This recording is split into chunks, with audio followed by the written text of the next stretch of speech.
G'day everyone, how you going? Hope you're having a great day.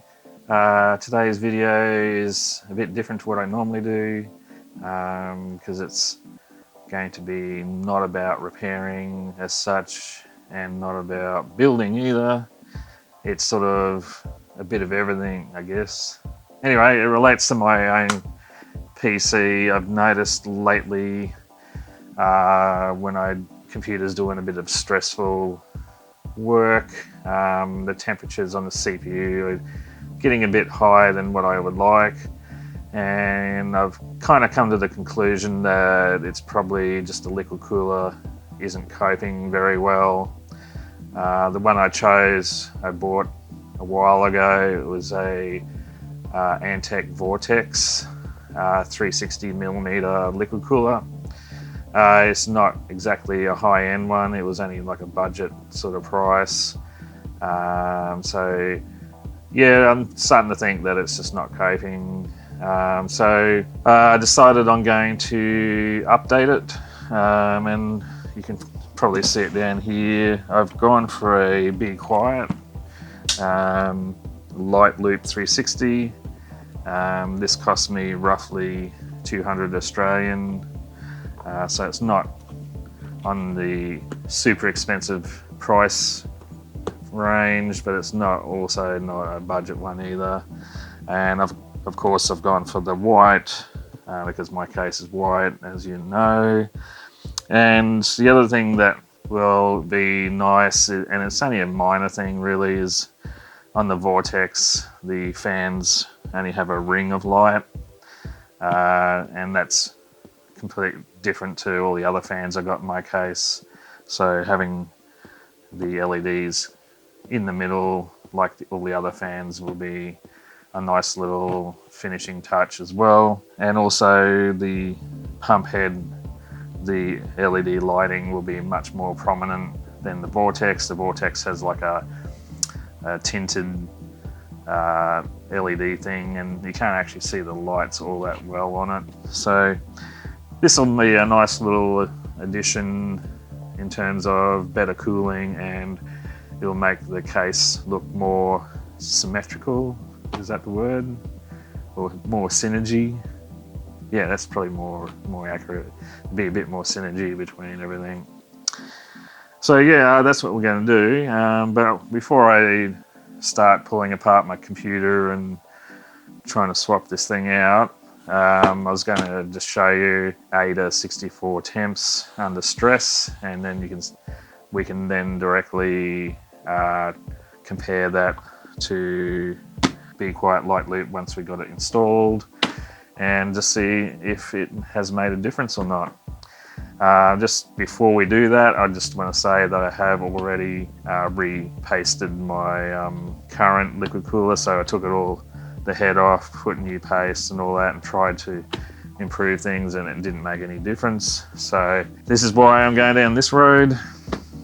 Then we'll run the Ada 64 stress, and we'll just see what the temperatures are, and we can use that for reference once we get this one in. A few moments later. Alrighty, I've got the Ada 64 set up here.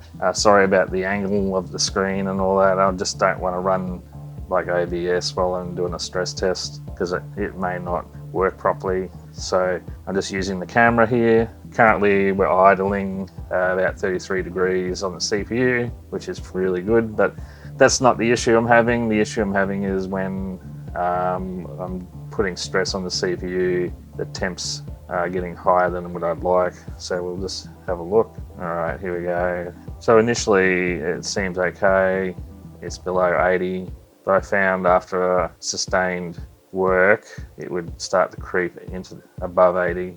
So yeah, I'm seeing down here on the package and IA cores, occasionally it's spiking into 86. There's an 82, 84, 86, yeah. So I've only been going for like a minute and a half. Ideally, I want to get to a point where it plateaus and stays at what it's going to be. So we'll let it go a bit longer.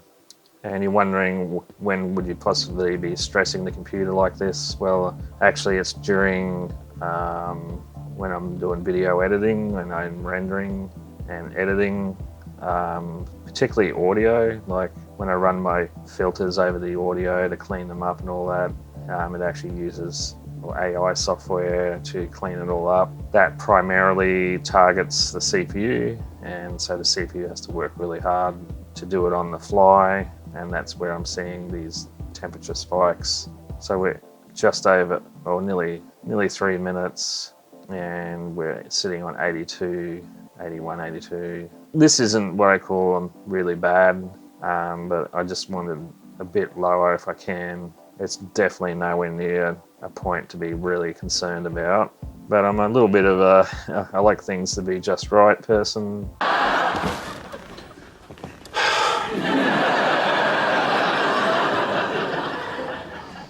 Daddy's home. And the added benefit of also the lights becoming, looking similar is also a draw card for me. So we're hitting 84 now, and this is 3 minutes 45 seconds. We're on 84. So this is what I'm talking about. I'd rather be closer to 80 or high 70s, not hitting like 84. That's not what I want. It's also being able to get those temperatures without the fans cranking. That's why I sort of went for a be quiet, because that's their whole thing. That's their whole stick, is they are good cooling but keeping it quiet. So even under load, I want to be quiet. I don't really like fan noise much. But I'm just seeing the package is jumping to 89 at times. What I might do too is get my decibel reader out on my phone.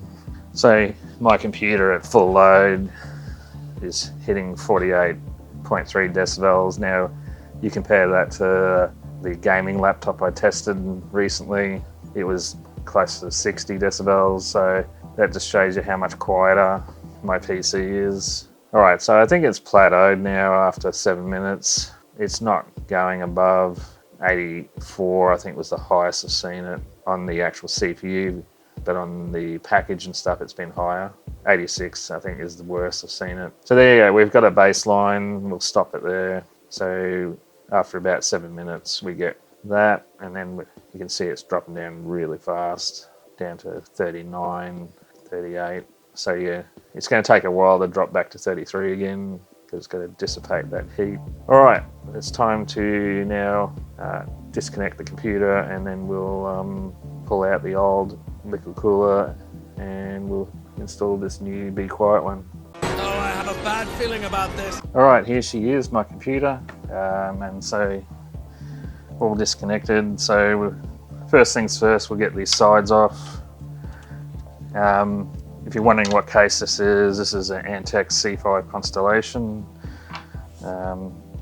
It's one of Antec's better cases, but Antec does make some pretty trash ones as well, which I've put on this channel before. I don't think I need to take the front one off, but I will need to get into the back of it. So yeah, we're gonna take this liquid cooler off. I'm amazed at how much dust gets on the bottom of this case. Even though I clean it, it just builds up so quickly. So probably what we need to do is disconnect the head first. So we'll do that. Just gonna disconnect these zip ties that are holding the hoses so I can actually remove. All right, I think that's disconnected now.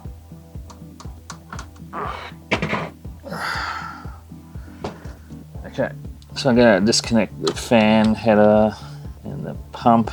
I always put the liquid cooler fans on the CPU fan header rather than the pump onto it, because I want the readings to go to the motherboard for the CPU fans. The pump is always going to sit at a set rate. It doesn't need to vary. I always set my CPU pumps to about 80%. That way you take a bit of a load off the pump and it doesn't wear out as fast. Some people just leave them at 100% but wreck the pump a lot quicker. And it's been a few different channels have actually tested it and found that about 80% is a sweet spot. Going faster doesn't reduce your temps any better. So yeah, just because the pump can go faster doesn't mean it'll cool quicker.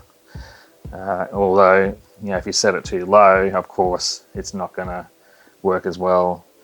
But if you got this 80%, is pretty good. Okay, we need to disconnect all the cabling in the back before I'm going to be able to get this out. And you can see I make good use of the dual chamber setup so I can hide everything. Alright, so we're going to have to untidy things a little in order to get this job done. You can see my Lian-Li Edge power supply. Really nifty idea. Allows you, makes it much easier to plug in things or unplug things in my case. So I'm going to have to take this panel out in order to get to my lighting. Clean. And you can see my bundle of lighting down here. I'm not one of those guys that's an expert at running cables to make them look like immaculate, but I am good at keeping things relatively tidy, which is the main thing. So you can see how easily it can get really messy and wires going everywhere with these setups. You can see the pump head is now detached itself, and that's still got thermal paste on it, and I just put it all over my table. Well done. You're so dumb. No, I'm going to have to clean that now before it gets everywhere. Okay, while I got the liquid cooler head off, you'll be able to clearly see my Intel locking, I don't know what they call it, locking frame. I think it is a locking frame. Anyway, basically the idea is the normal one, you have a lever with two arms that pull down on the CPU and you lock it down. And what they found is that by pushing pressure in the middle there to hold the CPU, and it actually makes it a bit concave, and then you don't get as good contact with your CPU on the liquid cooler head. So they got these frames that you can buy. This one's from Thermal Right. I bought it on Amazon for the socket 1700. So I've got a 14th gen i7 in here. And yeah, basically you remove the normal mechanism and you replace it with this one, and when you screw it down, it gives it perfectly even push down all around the CPU and keeps it nice and flat. So I've discovered it gives you about 2 to 3 degrees performance under load. So it's definitely worthwhile, but it's not necessary. And I just realized in order to get these mounts off, I'm going to have to remove my power supply because it's right there. Oh man, that's annoying. I might just get the liquid cooler out first because that'll get this thing floating around out of the way so it can't like knock into something.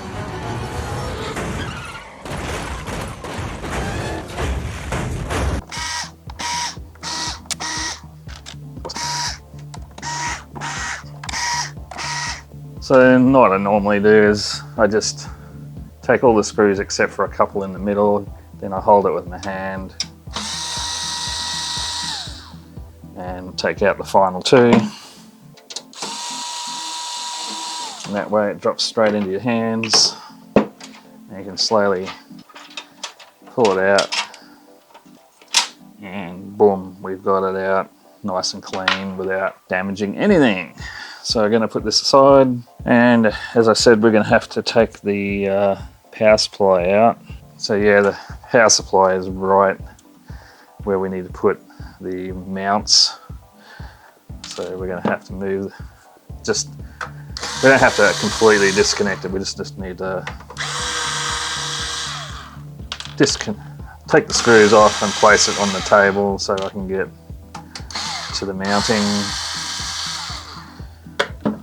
So just slide it forward, boom, pop it on the table, and then you can see the mount I'm talking about that I have to get off, which is just some screws on the other side. So I'm just going to sort of go, they're only thumb tight. So now we should be able to just remove this frame, but I did use some double-sided tape when I was installing this thing. Maybe that wasn't a good idea. Oh, there's a big surprise! Oh dear, all right. I'll have to use some circuit cleaner that'll melt the glue off. Actually, I didn't put that on there. That must have come with the kit. That's not my sticky tape, that's factory. There you go. It's not my fault. It's your fault! Alright, clean. Alright, so now we need to get out the new cooler and figure out how it works in terms of mounting. And so I'm going to get it out and then yeah, see what we're going to do to get this onto the computer. Alrighty then.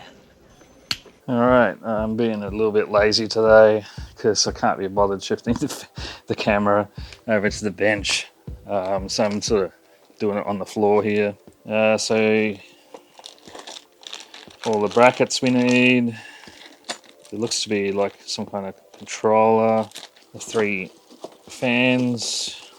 The pump head. Oh my gosh, this pump head is way bigger than the Vortex one. Hefty piece of metal there, and then the radiators right here. But another thing that reason I forgot about this actually, the reason I chose this cooler is Be Quiet actually can be refilled, so they give you coolant to top it up or refill it after a couple of years. It just gives it more longevity because a lot of all-in-one liquid coolers, they're rated to last 5 years, but they actually lose performance prior to that. So this is a neat way to give us a bit more performance over the full 5 years. Okay, so they give you some paste, which is nice. And I can see Intel 1700, so that's the one we need. AMD we do not need. My legs are killing. Oh. All right, so this bracket we need to kit with these little lug things. Screws are going everywhere, great. So we need to put these little things, pass that through the bracket and put the little things on the end. Right, according to this, 1700 is on the very outer edge.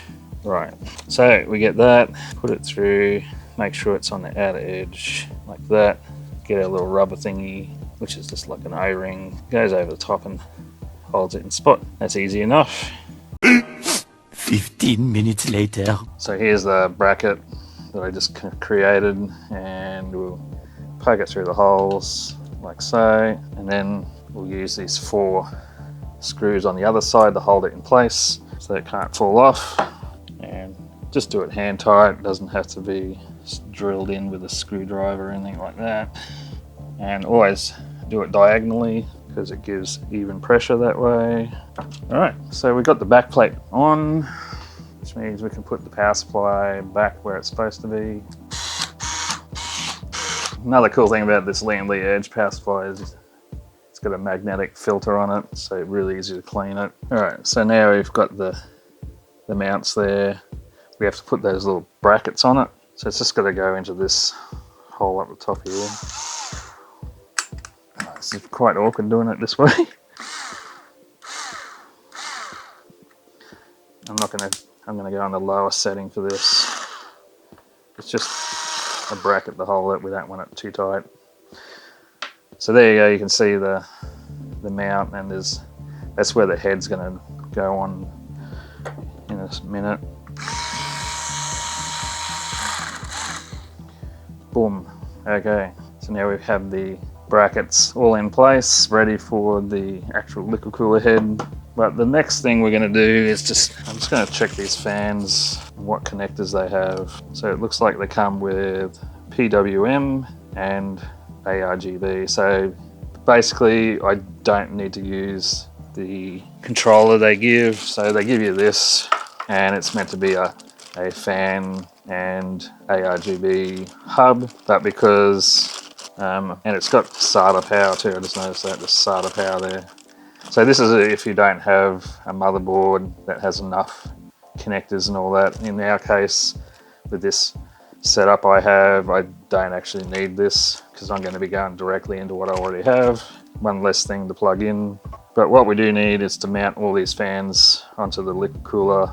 So we'll switch down to the liquid cooler again, and we'll screw them on.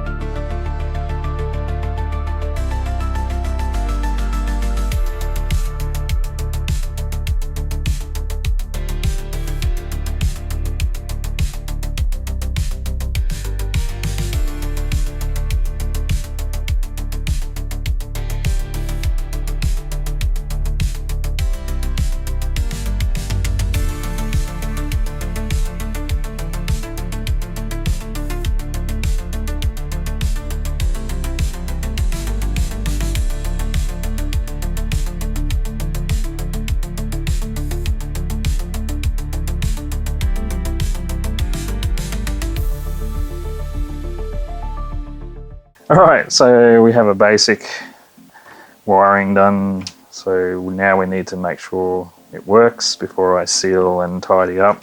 We'll just spin it around, plug some power, and we'll see if the lighting system works. There we go. So it is all working. I've had to switch to the shotgun mic because my wireless mics went flat during this whole video, and they're going to take a while to charge up, and I don't want to have to wait around to do that. But you can see a shot here of the new liquid cooler head is definitely more prominent, more visible, and the fans are all working beautifully. So it looks pretty sweet. But that's the fans on the roof, and as you can see, they look a lot more like the rest of my fans. They're the usual fans there, so they look much more similar, so it all matches nicely. Alright, so now it's time to find out if it's made a difference. I've also been into the BIOS to set all the fans, the new fans and the pump to the correct RPMs that I like. So we'll go into ADA. Alright, let's stress it out and see if we have an improvement. Now, to be fair, we gotta let this go for about 7 minutes total to really know if it's made a difference. The fans have spun up, so I'm going to take a decibel reading, and the decibel reading is very similar to the old one, but the tone of it is different. So it's the same amount of noise, but its tone is a bit more tolerable for me. Okay, so we hit a minute, almost 2 minutes, and we're sitting about 80, 81, so it's looking like it's not much different, which is disappointing after all that. It is, like, if we don't get the spikes into the 86, then I'll be happy. Oh my gosh, it just did it. It is sitting more closer to 80 now. Yeah, and it keeps dropping back down to 79, so we've got to wait for saturation though. But it's actually not looking that much different, to be honest, which is really surprising me actually. I thought it was going to be a lot better, but it's not. So $150 liquid cooler versus a $200 liquid cooler, there's not a lot in it. It is slightly better, that's it, slightly. And the fan noise is slightly better, but the lighting is much better in terms of my case. We've hit 5 minutes. It's very, very similar to the Vortex. The big difference though is we can refill the Be Quiet. Now you can't do that on the Vortex. We can also, I can notice the fans, even though the decibels are the same, the tone of the fans, what they generate is more pleasant to my ears anyway. It's less annoying, and it is keeping it like maybe 1 or 2 degrees cooler than the Vortex, but that's about it. It's not, there's barely anything in it. But yeah, an extra $50 does not get you a lot more. So I'm going to say the Antec Vortex is pretty good for the price. It's still a very, very good cooler. I think the only way I'm going to get something lower is to go up to a more high-end cooler, and then you're spending nearly like $300 Australian to get something like that. But I'm just not willing to do that. I don't find that necessary. This is still pretty good. Alright, we've hit the same mark. I'm going to stop it there. I'm just going to watch it drop. The other one would sit on the 39 degrees for quite a while after we took the heat off. Okay, so this one's dropping a lot quicker. It's got to 36, so yeah, about 3 degrees better after removing the heat. It is slightly better, but not in a way that I would pay the extra cash really. So there you go. Just goes to show the Vortex wasn't doing too bad, and then me thinking it was bad was pretty silly in the end. I probably wasted money. Could have just stayed on the Vortex. It was doing a good job. But at least now it's all matching up with the lights, which that does appeal to me. It's only a minor thing, but in the scheme of things, it's not worth the money buying a new liquid cooler. Sometimes these videos, they're quite revealing, and they don't actually go the way you think they're going to go. And it just shows you how with computer parts, you can actually just waste money buying things thinking it's going to resolve it, and it does nothing to change it because the previous product was doing fine. It's just wishful thinking sometimes. Well, I'm going to leave it there. I've taught myself a lesson today.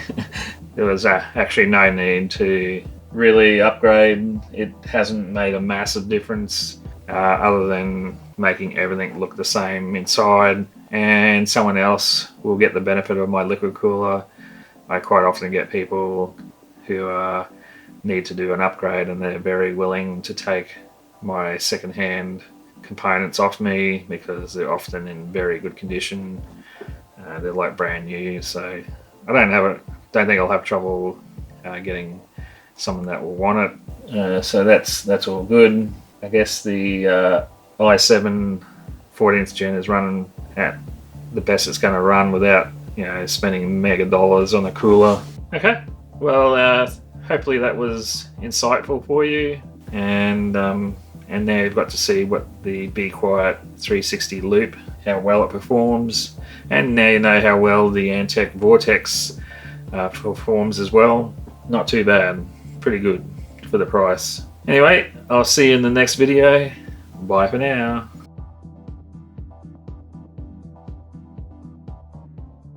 That's it, man. Game over, man. It's game over.